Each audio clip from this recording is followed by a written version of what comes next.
જળજીલડી એકાદશીના પવિત્ર તહેવાર નિમિત્તે વાગરા તાલુકાના દહેજમાં આવેલા શ્રી રાધેકૃષ્ણ મંદિર પાંચવટી આશ્રમ ખાતે શ્રદ્ધા અને ઉત્સાહનો માહોલ જોવા મળ્યો હતો.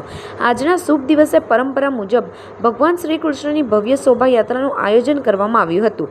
મંદિરમાંથી કનૈયાને સુંદર રીતે શણગારીને પાલખીમાં બિરાજમાન કરીને શોભાયાત્રાનો પ્રારંભ કરવામાં આવ્યો હતો. ઢોલ નગારાના તાલે અને જય શ્રી કૃષ્ણના નારા સાથે આ યાત્રા દહેજ ગામના મુખ્ય માર્ગો પર ફરી હતી. યાત્રા મહાલક્ષ્મી ચોક અને હરસદી માતાજીના ચોક જેવા મુખ્ય વિસ્તારોમાં પહોંચી હતી, જ્યાં મોટી સંખ્યામાં ભક્તોએ ભગવાનના દર્શનનો લાભ લીધો હતો. આ શોભાયાત્રાનો મુખ્ય ઉદ્દેશ ભગવાન શ્રી કૃષ્ણને જળ અર્પણ કરવાનો હતો. યાત્રા દહેજમાં આવેલા હરિ મહારાજ મંદિર અને ત્રિવેણી સંગમ ખાતે પહોંચી હતી. અહીં ભક્તોએ પરંપરા મુજબ કનૈયાને અભિષેક અને સ્નાન કરાવી આરતી પૂજન કર્યું હતું.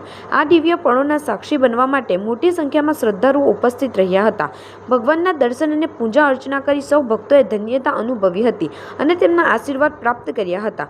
જળજીલડી એકાદશીનો આ શોભાયાત્રાએ દહેજમાં એક આધ્યાત્મિક વાતાવરણ ઊભું કર્યું હતું અને સૌ ગ્રામજનોએ શ્રદ્ધાના તાંત્રે જોડાયા હતા. આ પ્રકારના ધાર્મિક આયોજનો ગામની સંસ્કૃતિ અને પરંપરાને જીવંત રાખવામાં મહત્વનો ભાગ ભજવે છે.